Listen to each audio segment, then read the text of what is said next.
Amen. In the name of the Lord. Amen. Philippians chapter 2. Philippians chapter 2. Verse number 5 to verse number 10. Let us always remind our minds to use His mind. Amen. Philippians chapter 2 in verse number 5 to 10. Ang key verse natin ay verse number 10. The message is entitled, At the Name of Jesus. At the Name of Jesus. Ano kaya meron sa pangalang Jesus? Amen? At the Name of Jesus. Philippians chapter 2, verse number 5 up to verse number 10. Let us read this all together. Malakas ha, mas malakas pa na sigaw nung mga nagrarally ha. Philippians chapter 2, verse number 5 up to verse number 10. Are you there? Okay, verse number 5, ready? Ito mga bisita natin. Dito ano? Verse 5, go. Let this mind be in you, which was also in Christ Jesus, who, being in the form of God, thought it not robbery to be equal with God, but made himself of no reputation, and took upon him the form of a servant, and was made in the likeness of man. And being found in fashion as a man, he humbled himself and became obedient unto death, even the death of the cross. Wherefore God also hath highly exalted him, and given him a name which is above every name, that at the name of Jesus every knee should bow, of things in heaven, and things in earth, and things under the earth. Verse number 11, go. And that every tongue should confess that Jesus Christ is Lord, to the glory of God the Father. Panginoon, salamat muli sa umagang ito. Salamat sa inyong makapangyarihang salita na aming nabasa. Lord, sa aming pananambahan ngayon, dalangin namin ang banal na Espiritu muli manguna sa amin. Yan niyo po ng katalinuhan ng bawat isa. Higit sa lahat, may isabuhay po ang mensahe na amin pong matutunan. Salamat po ng marami sa pribilehyo na makapaglingkod sa inyo. Salamat higit sa lahat sa banal mong salita na nagtuturo po ng katiyakan ng kaligtasan. Salamat sa kaligtasan na meron po kami. Ang lahat ng ito'y dalangin namin hiling sa pangalan po ng Panginoong Jesus. Amen, amen. So makaupo na po ang bawat isa. So ang mensahe ay pinamagatan kong at the name of Jesus. Amen? The most sweetest name here on earth is the name Jesus. Kaya sabi ng kanta, the name of Jesus is so sweet. I love its music to repeat. It makes my joys full and complete. The precious name of Jesus. Amen? I love the name of Him whose heart knows all my griefs and bears a part, who bids all anxious fears depart. And that the name of Jesus. Sabi sa verse 3, that name I fondly love to hear. It never fails my heart to cheer. Its music dries the falling tear. Exalt the name of Jesus. Jesus, oh how sweet the name. Jesus, every day the same. He is the same yesterday, today, and forever. Jesus, let all saints proclaim. It's worthy praise forever.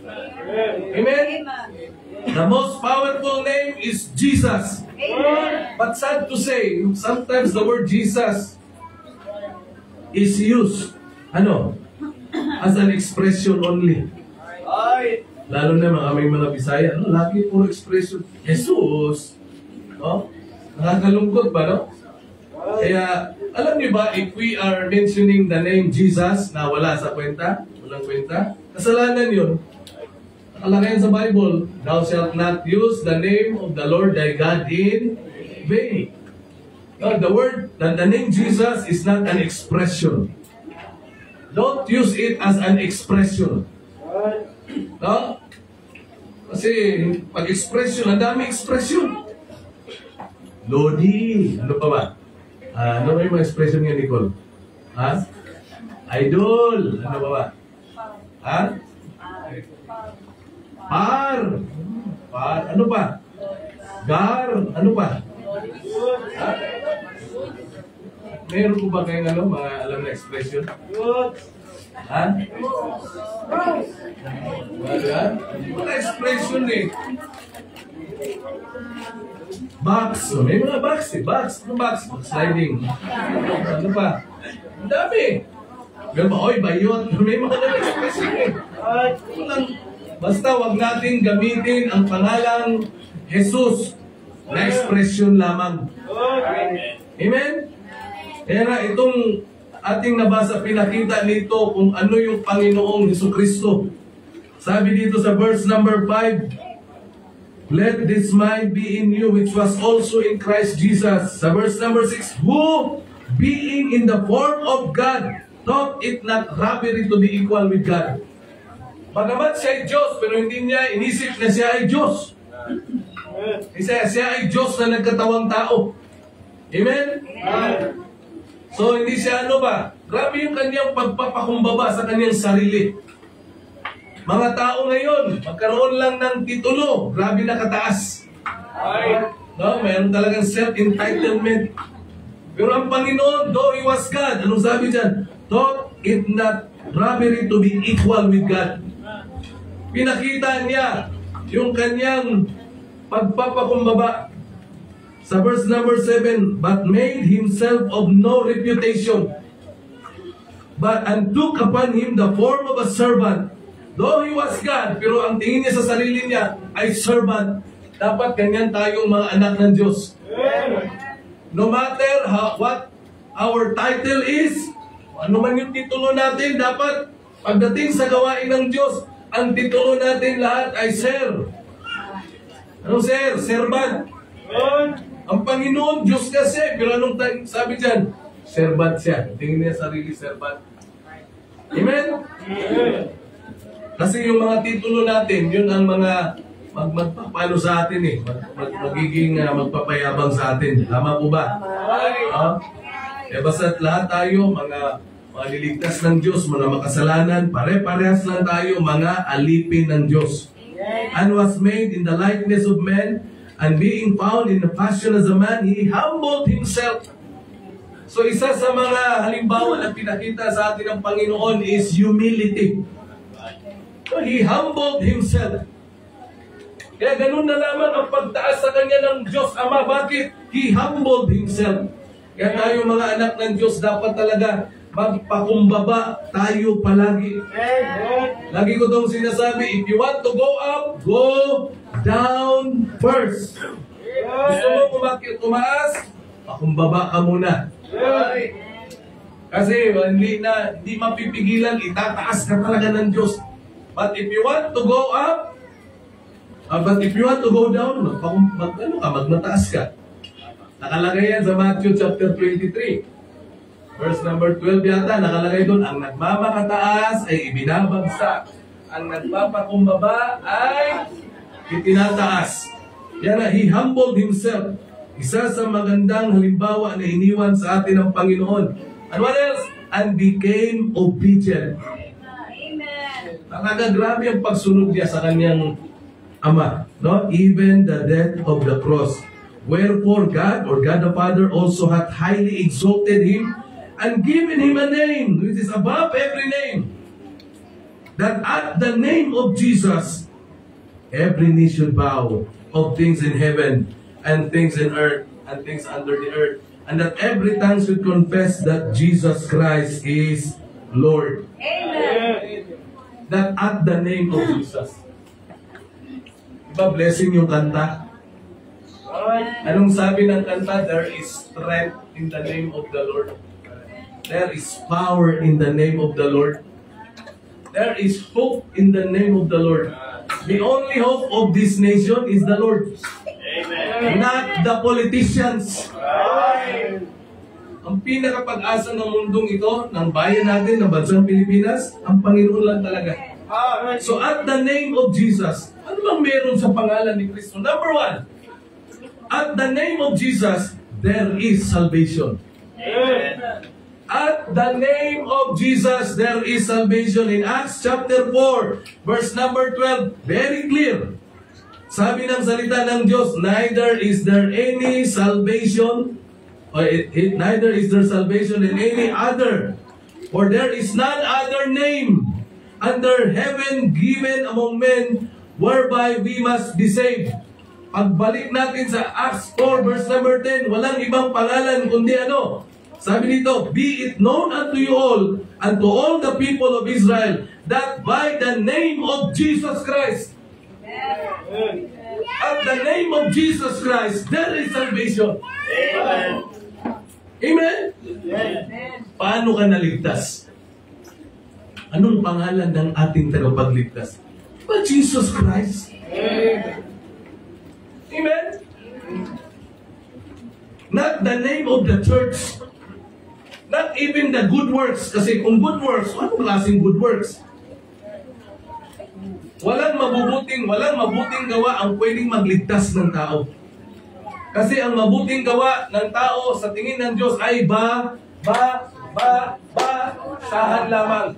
Ha? Basahan lamang. Anong baraha? Ang huli mo na susugal eh.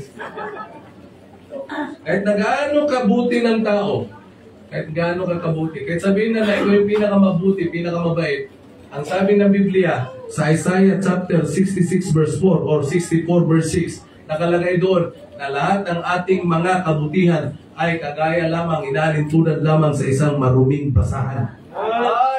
Walang naliligtas sa mabuting gawa, walang naliligtas sa church, kundi sa pangalan lamang ng Jesu Cristo. At the name of Jesus, there is salvation. Kaya sa aming mga bisita, kung kayo hindi pa nakakatiyak ng kaligtasan, napakasimple lang. Tanggapin mo ang Panginoong Jesu Cristo sa iyong buong puso na iyong sariling tagapagligtas. Kasi kapag tinanggap ninyo ang Panginoong Jesu Cristo, sabi mismo ng Panginoong Jesu Cristo sa John 14 verse 6, Samuel, anong sabi ng Panginoon sa John 14:6? Sabi niya, ako ang daan, ako ang katotohanan, ako ang buhay. Walang taong makakapunta sa Ama sa langit kundi sa pamamagitan ko. Yan ang sabi ng Panginoong Hesus Kristo sa John 14 verse 6. Yan mismo nagsabi. At si Apostol na Juan, sinabi rin niya sa unang Juan 5, talatang 12, sabi niya, ang taong merong anak ng Diyos ay merong buhay. Ang tao na walang anak ng Diyos ay walang buhay. Amen? Pagdating sa talatang 13, ang mga bagay na ito ay sinulat ko sa inyo upang inyo nawang malaman na kayo ay mayroong may buhay na walang hanggan. Kayo mga nagsisampalataya sa pangalan ng Panginoon. Amen? So at the name of Jesus, there is salvation. Tanong, ligtas ka na ba? Hindi yata naintindihan. Are you saved? Hindi pa rin nila ang sumagot. Marami saya kasi. Luwas ka na ba? Ha? Kung luwas ka na, kung ligtas ka na, kung saved ka na, bakit malungkot ang mukha mo? Ha? Maligtas, masaya yan? Tanong ulit. Ligtas na ba kayo? Hindi yata eh. Ito na lang sila. Ligtas na ba kayo?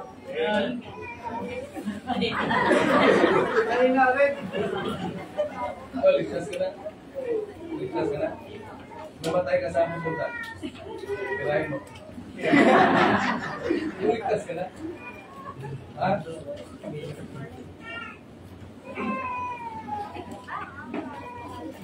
Mga ligtas, dapat masaya. Ba, yun nga lang naisulat yung pangalan nyo nakasama sa mga tatanggap ng tig-6,000.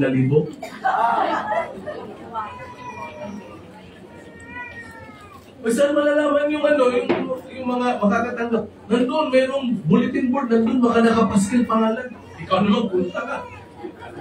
Siyempre, nandun ka agad eh. Kung ano ang apelido mo, punta ka agad doon sa letra. Diba? Sobra din.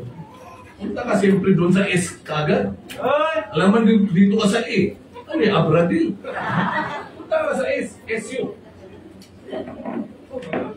Uy, igugyot. Nakagyot. Diba? Isipin mo, nandiyan pangalan mo eh. Tapos, nakatanggap pa. Hindi naman agad meron eh. Pipila ka pa. Si Pino nung nagbigayan, ang daming tao nakapila dyan, oh. Anong ginawa natin? Nilabas yung speaker, preach, preach!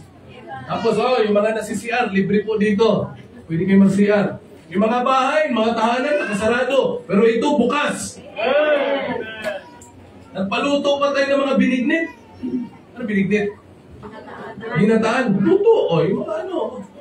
Tuwa yung mga tao. Yung mga nakapila, kaya sila nakapila kasi nakasulat yung pangalan nila sa mga bond paper na sila ay tatanggap ng tig-6,000. 6,000 ba yun? Tapos 5 lang. Ha? 6,000?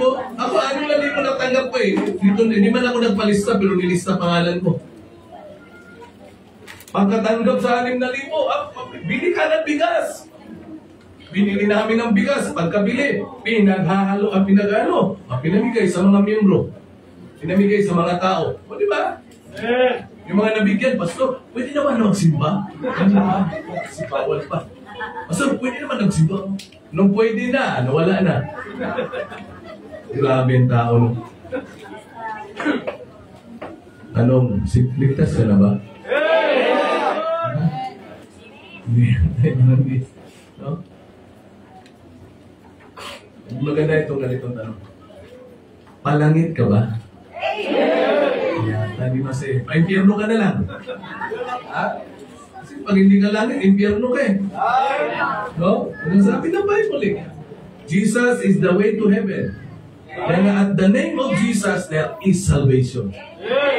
At the name of Jesus, there is salvation. Tanggapin mo ang Panginoon sa iyong buong puso, na iyong sariling tagapagligtas. Very clear sa Bible. Romans 10:9. Kung ipapahayag mo sa iyong mga labi ang Panginoong Jesus at manampalataya ka sa iyong buong puso, sa iyong puso, na muling binuhay siya ng Diyos mula sa mga patay, maliligtas ka. Amen. Sapagkat sa puso ay sumasampalataya ang tao sa kanyang ikaliligtas. Bakit kaya sa puso? Kasi ang puso, yan ang pinakamasama sa tao. Pinakamasama, pinakamandaraya. Kaya yun ang pinuntirya ng Panginoon, ang puso. Kasi naman ang tao, mabago ang puso, mababago ang buhay niya. Amen? Amen. Puso talaga. And at the name of Jesus, there is salvation. Kaya itong church na ito, walang pinapangaral na ang nag-iisang daan patungo sa langit, si Jesu Cristo. Pangalawa, at the name of Jesus, sabi ng kanta, there is strength. Kaya nga, mga kapatid, if you want to become strong, always mention the name Jesus. Napansin niyo ba? If you mention names, pag nag-mention ka ng mga pangalan, it's either you will become happy or mad. Naunawaan niyo ba ako? English yun. Di ba pag nag-mention ka ng mga pangalan, dalawa lang yan eh.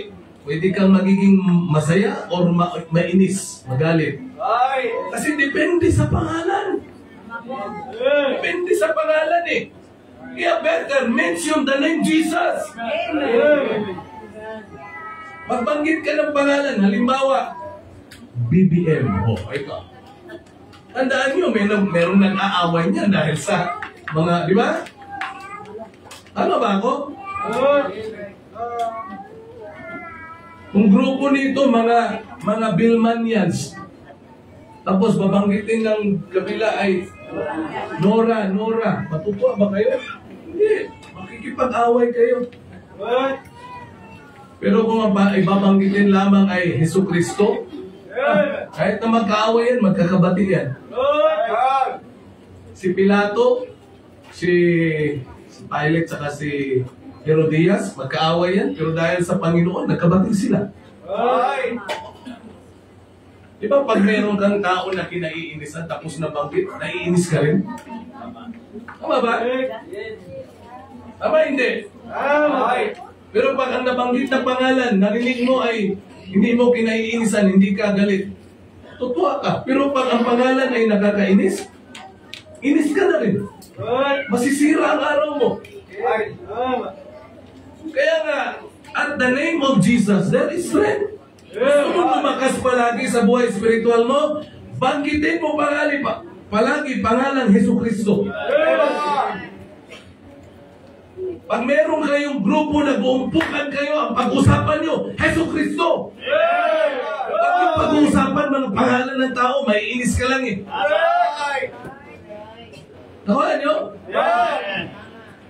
Pag nag-report kayo, ipire-report nyo, Hesus Kristo, hindi mag-report ka. Alam mo si ganito, diba? At the name of Jesus, there is strength. Pangalan pa lang yan. Kaya anong sabi ni Haring David? Psalm 71 verse number 6. Ito, anong sabi niya? Sabi niya, I will go in the strength of the Lord. I will go in the strength of the Lord. Ano sunod? I will go in the strength of the Lord God. Sabi niya, I will make mention of thy righteousness, even of thine only. Sabi ni David, ang aking babanggitin yung Panginoon lamang, yung kanyang kabutihan lamang, yung katuwiran lamang niya. Wala nang iba aking babanggitin. Di ba? Naalala ka ng inutangan mo. Di ba? Sa tahanan nyo, tingnan nyo sa tahanan nyo, pag-usapan nyo lang ang Diyos. Meron kapayapaan. Amen. Mag-usap kayo ng mga personalidad, magtatalo kayo. Kahit lang eh, di ba, mag-usap kami. Pag-usapan lang namin, who is the greatest of all time na basketball player? Pag sinabi ni Elvis na LeBron James, siyempre aasta ko niyan. Yung LeBron James. King yan eh. Hindi ako LeBron James, Jordan. Siyempre, kay Brother Alvin, iba din. Sa ano? Hindi LeBron James, Jordan, Jaworski. Doon pa lang, magtatalo na kami. Siyempre, iba naman kay tatay. Sino po sa inyo basketball player na? Ano nyo? Wala. Siyempre, kay Brother Ricky, iba naman. No? Sa kanya, lumbag, no? Lumbag. Mas lalo na. Mag-aaway kami. Pangalan pa lang yan. Pero kung aming topic, Hesus Kristo, wala. At the name of Jesus, there is strength. Lalakas ka spiritually kung pangalan lamang ng Panginoon Hesus Kristo ang nasa isip mo, nasa puso mo. Hindi ka maiinis. Sipin mo kung ang nasa puso mo, Hesus Kristo, isip mo Hesus Kristo. Bira, ang tingin mo lagi sa kapwa mo, pag-ibig. Bakit? Ang Diyos ay pag-ibig. Lalakas ka. Hindi ka maiinis. Tuwing tulog mo, masarap ang tulog mo. Bakit? Hesus Kristo eh. Ang nasa isip mo, Hesus Kristo. Napakabuti niya. He is love. He is the light. Amen? At the name of Jesus, there is strength. Una, there is salvation. Kaya sabi ni David, I will go in the strength of the Lord God. I will make mention of thy righteousness, even of thine only. Eh nga, si Kristo lang. Ha? Kaya alam niyo ba, nagkakaroon ng mga chismisan? Kasi hindi si Kristo ang pinag-uusapan. Pangit yung may mag-uumpuk-umpukan, tapos meron na mga pangalan na nabublock up. Isa dyan, yung pangalan niya, halimbawa, kakampi nito. Yung isa, ayaw. Pero sila din mag-aaway. Kita nyo? Kaya ang pag-uusapan, yung pangalan, Hesus Kristo. Maliwanag ba? Mga Kristiyano, bumubula yung bibig eh. Di ba? Pag-usapan lang talaga, Hesus Kristo. At the name of Jesus, di ba? There is salvation, there is strength. Pangatlo, there is serenity. Alam niyo ba yung serenity? Peacefulness, kapayapaan. Ang kailangan ng bayan natin, ng bansang Pilipinas, si Kristo lang talaga eh. Bakit ang gulo ng bansa natin? Kasi nga, iba't ibang partido. Kung lahat ng tao under the name of the Lord Jesus Christ, Pambira, napaka mapayapa yung bayan natin. Tingnan nyo, sila-sila kung ano, di mga magkakasundo eh. Merong liberal, merong nationalista party, kahit sa Amerika. Republicans, Democrats, ang kaganda lang sa Amerika, dalawang party lang. No? Democrats at Republicans. Sa Pilipinas, ang dami. National Party, Party People, di ba? Kaya ang gulo. Pero kung ang bansang ito ay pasakop lamang at the name of Jesus lamang, under the name of Jesus, grabe ang kapayapaan. Walang corruption ang mangyayari. Tama ba? Walang nakawan ang mangyayari. Walang patayan mangyayari. Nag-iwan ka ng gamit, nandyan lang. Kasi ang taong may Kristo, disiplinado. Meron ng bansa na walang Kristo, pero grabe sa disiplina eh. Japan. Grabe sa disiplina ang Japan. Noong March 11, 2011, alam niyo anong nangyari doon? Ha? Di ba nagkaroon ng tsunami sa Japan? Di ko makalimutan yung araw na yun kasi papunta ako sa Bible School, turo ako pagdating sa San Trans Bus. Akala ko ano lang, yung palabas ba? Pero may, ano siya, breaking news, tapos, ano sabi mo, saan yan? Totoo pala sa Japan. March 11, 2011, di ko makalimutan. Grabe ah. Hanggang sa pag-uwi ko, Jessica Soho, di ba, yung State of the Nation, nood ako. Habang nanonood ako, maya-maya, boom, boom, boom, boom, malabog sa baba. Doon sa third floor. Pagtingin ko, nako, yung tricycle driver, bumangga doon sa, pero ano doon, di ba? Yung prosecutor's office, dalawang posting gano'n. Bumangga, yung sidecar nahiwalay. Naiwan yung tricycle niya, yung motor, at yung driver nandoon. Pagtingin ko, naku, balik-balik yung dito. Tiningnan ko yung mukha, sabi ko, pati kilala ko to. Diskitado ang apelido. Tiningnan ko, wala na, patay na. Yung kanyang kasama, nandoon sa loob ng sidecar, buhay, walang galos. Maya-maya, dumating yung police patrol, binuhat lang yung patay. Minsan ganun. Kilala ko, sabi ko, never mo itong naturuan ng salita ng Diyos. Di ba? Hindi ko makalimutan. Paano ko nabanggit yung Japan? Alam niyo ba, nung nagkaroon ng United Nations, tumulong sa kanila, namigay na kung ano-ano. Alam niyo yung mga ano? Walang stampede. Yung mga Hapon, nakapila lang talaga. Pila lang. Alam niyo ba paano sila pumila? Disiplinado. Gano'n lang sila pila, oh. Bakang eh, kahapon eh. Pila lang. Pero kung Pinoy yun, wala. Pero helicopter, bababa yung ano, balyahan eh. Kung nagkaroon ng undoy, di ba, doon sa Pasig, namigay ng ano, mga tao, balyahan. Pero mga Hapon, grabe ka disiplinado. Bakit? Naituro kasi sa kanila yan eh. Yan ang kulang sa Pilipinas eh. No? Wala ka disiplina. Hindi naman lahat. Panahon namin noon, pag nakasakay ka ng jeep, pag merong sumakay na matanda, may edad sa'yo, tatayo talaga kami. Tama. Tatayo talaga. Upo kayo, ma'am. Ay, nay, upo, nay. Ngayon, pambira. Ikuwang, nag-ana-ana na sa sasakyan mo. Uy. Mga kabataan, walang pakialam. Ganyan, totoo, di ba? Bigyan ko kayo ng tip. Umakyat tayo, tapos yung mga kabataan, hindi na ano. Ipag-pray ninyo na medyo mabilis, tapos mag-preno agad. Pag nag-preno, sabi, diba ito yung mga ulo ng mga nakaupo. Mapugaw pansin ba? No? So at the name of Jesus, there is salvation. At the name of Jesus, there is strength. There is serenity. Amen? Amen. Merong kapayapaan. Mapayapa ang bayan. Mapayapa ang bahay.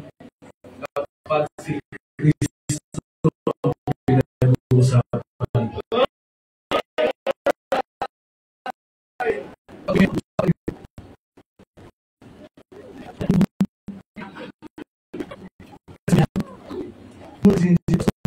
Sabi mo na lang yung ganda ng choir, no? Kahit na hindi maganda yung mga kumanta, no? Gumanat ka pa rin. Ganda ng choir, no? Ganda ng there is strength in the name of the Lord.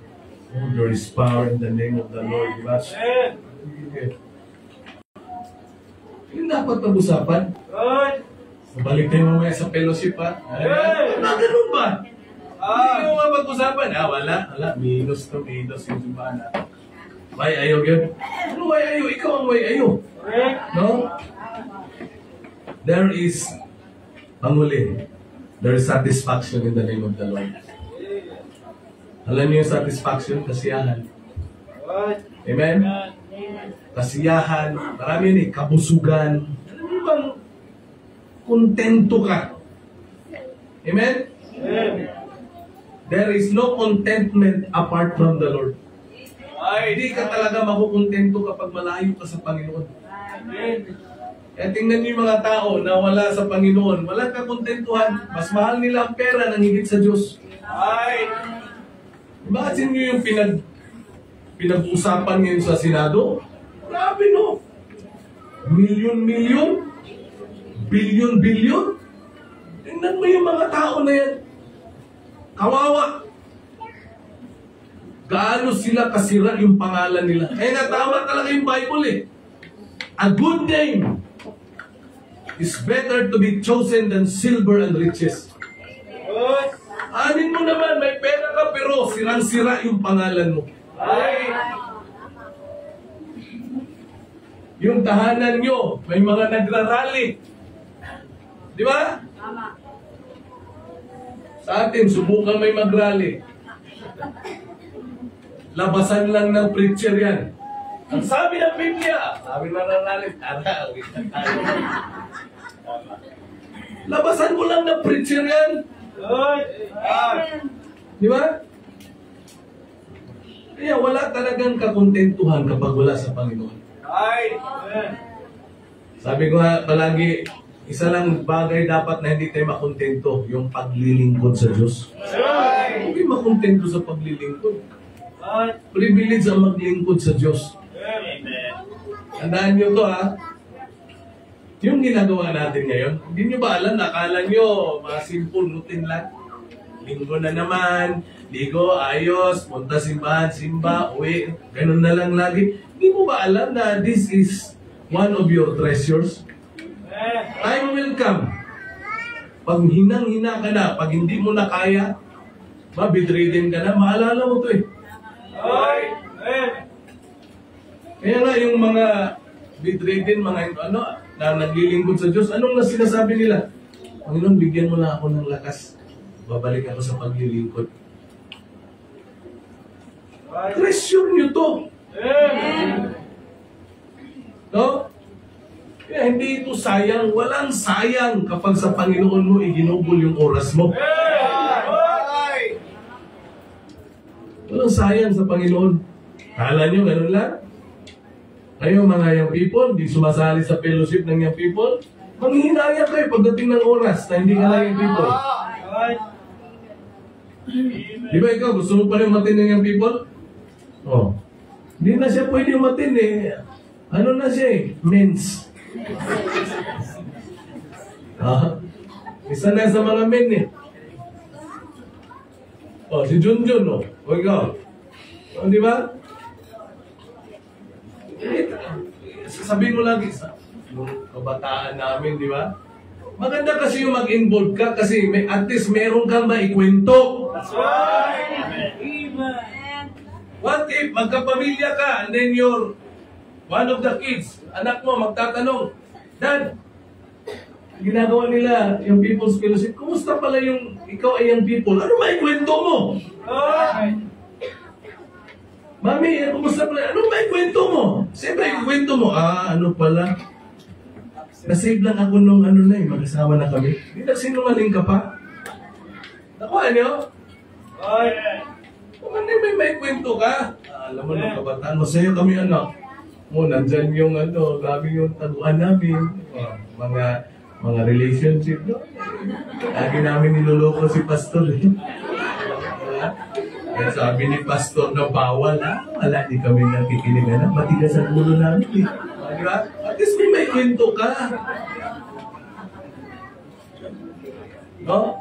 Maganda kayo yung meron kang may kwento. Bawat karanasan natin, kwento ito. Kwento yan. No? Kaya marami akong may kwento. Kaya lagi kong sinasabi pag may mga kasama ko, gawin na daw. Wala din kayo may kwento.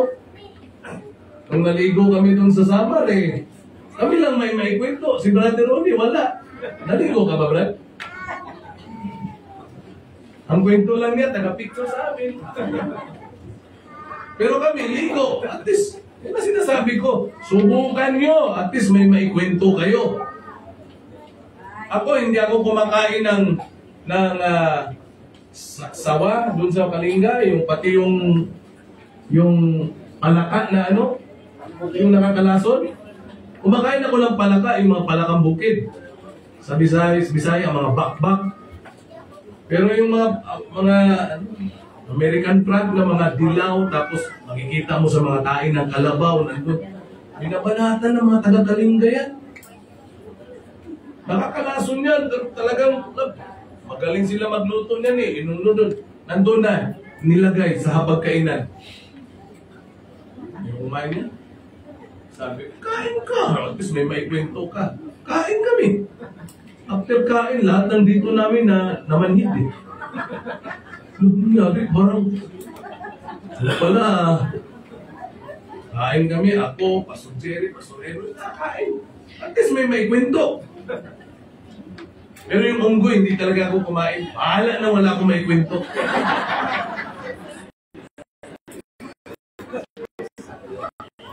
Pag muna ko, saan yung kawali, kaldero, magpasimuha ng unggoy, kamay niya, nakagano'n ka kamay. Kasi sinikmura. Sobrang init nung panahon nun, nanlamig siya. Sa gilid. Tapos nandun yung sawa. Sabi, kain na. Sabi ko, bahala na. Bahala na, walang may kwento. Kakainin yung unggoy, nakaganon sa'yo. Di ba alam ko ano yung ganito? Ha? O ano, heart na, di ba? Ganon sabi ng unggoy yun. Nakain ka ba nun? Pero yung mga taga-Kalinga, bahala. No? Kaya sa buhay Kristiyano, mayroon talagang satisfaction. Kasiyahan. Marami ibig sabihin ng satisfaction. Kasiyahan. Kung sa pagkain ng pag-usapan, kabusugan, diba? Kakontentuhan. Sa Panginoon lang yan. Sa Panginoon mo lang matatagpuan yan. Sabihin mo, masaya ka, pero kahit wala kang Kristo, maniwala ako sa'yo. Maniwala ako sa'yo, pag nag-isa ka, you feel that there is something inside na kulang. Si Kristo lang makakapuno niyan. No? Serenity, kapayapaan. Huwag niyo sabihin na mapayapaan man ang buhay ko, Pastor. Hindi ako naglilingkod ng tapat sa Diyos. Maniwala ako sa iyo. Hindi totoo yan. No? There is no peace apart from the Lord. Sabi ng Bible, Romans 5:1, therefore being justified by faith, we have peace with God through our Lord Jesus Christ. Ang kapayapaan natin na kay Kristo. Kaya pag wala tayong Kristo, nako, may Kristo ka na, tagapagligtas, hindi mo naman sinusunod, hindi magiging mapayapa ang buhay mo. Tama ba ako? Tama? Kailanman hindi ka magkakaroon ng kapayapaan. Sipin mo, pag wala kang kapayapaan, alisin mo ang kapayapaan sa buhay mo. Anong mangyari sa'yo? Anxiety. Pag wala kang kapayapaan, nandun yung takot, pag-aalala, takot sa kinabukasan. Tama ba? Kaya nandun yung darating yung anxiety. Worry about what tomorrow may bring. Ano nangyayari bukas? No? Lagi kang nakatingin sa abilidad mo. Lagi kang nakatingin sa kakayahan mo. Hindi mo tinitingnan kung ano ang kayang gawin ng Diyos sa pamamagitan mo.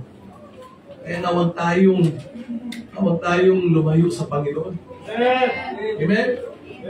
At the name of Jesus, there is strength. Panginoong Hesukristo lamang ang laging babanggitin. Pag nag-usap kayo, ang pinaka-topic nyo, Panginoon, gawain ng Panginoon, salita ng Panginoon, yun lang dapat ang topic. Huwag mag-topic ng mga tao. Maiinis ka lang. Maiinis ka. Ako ayaw mo lang ganun eh. Pag ano, focus tayo sa gawain ng Diyos.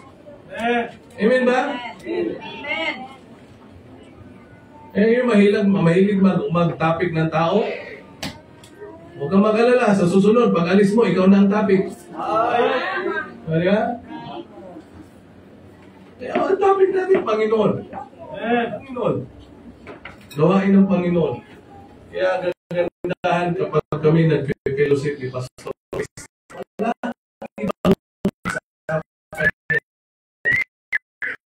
Puro. Salita. Pagsisyan ng mga Pastor, ito pagsisyan na lang. Pagsisyan palagi yan. Puro pinag-uusapan salita ng Diyos, pahay ng Diyos. Tapos, nag-fellowship yun, minsan kaya usapan ng mahaba. Mamaya ang kagalang usapan, puro paggawain ng Diyos. Minsan, inaano ko na lang, hala, alas 12 na pala, pero alas 9 pa. Kaya sa usapan ng Panginoon. Hindi ka pa mag-iinis, hindi ka matitison. Tama po?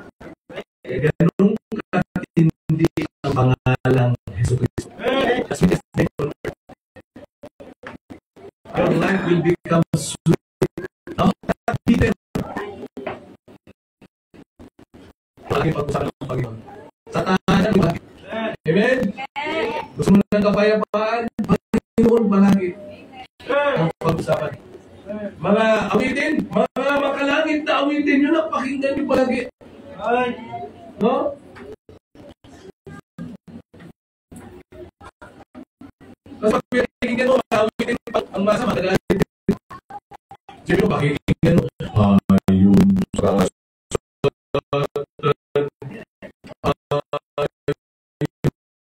sa mga nakara, ayon sa mga pangyayari ngayon, tayo mga Pilipino raw ay may ugaling magnanakaw. Yan narinig mo. Yung mismo na naman doon sa mga politiko, di ba? Ano ang sunod nun, Brother Julius? Ugaling magnanakaw. Panahon hanggang sa saluto na ito. Ito kaya ay nangyayari. Ito kaya ay nangyayari noon. Nangyayari din kaya ngayon. Nangyayari talaga. Tapos yung pinapakinggan mo. Okay, pumunta sa church. Punta sa Luneta. Pero pag-isip mo, ang pinapakinggan mo, di ba? Oh Diyos, salamat po. Lord, salamat sa mga ganito. Tara, gising na. Liko na. Punta sa church. Sa kabutihan mo, pambira. Ang buhay ko ito, iyong binago. Bigla lumakas ang magnanakaw ay mapagsamantala. Magaling magpunmari. Huwag na tayo pumunta sa church. Doon tayo sa Luneta. Mga hindi na pangyayari. Mga makalakit na awitin. Amen na? Dakilan Diyos ako sa umalang ito. Salamat Lord. Kinakita niyo sa amin gaano katindi ng kapangyarihan ng pangalang Jesucristo. Salamat po. Lord, totoo nga na kapag merong Kristo isang tao, kumpleto na lahat. There is salvation, there is strength, there is serenity, there is satisfaction. Salamat, Panginoon. Panginoon, tulungan niyo po kami na maging matapat sa paglilingkod namin sa inyo. Sa tulong po ng Banal na Espiritu. Lahat ng mga gagawin namin sa pangalan ng Panginoon Jesus. Salamat po sa inyo. Salamat sa bawat isa. Lord, i-bless you po ang aming pagbabalik, ang tithes and offering sa umagang ito. Purihin po kayo.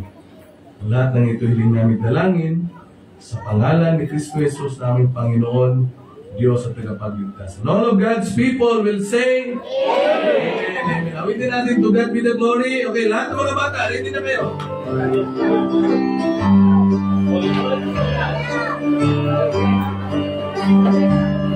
Okay, buksan nyo na. Buksan na ito, buksan nyo na. Buksan nyo.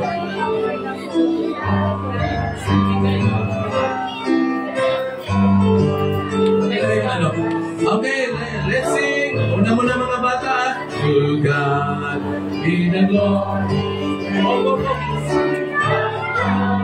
So lovely the world that He gave us His Son. Oh, okay, kids. Thank you for watching. God bless you all. God bless you all.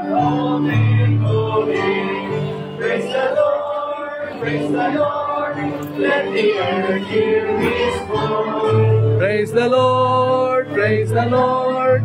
Let the people rejoice. Hanggang dito na lamang po. Maraming salamat sa inyo.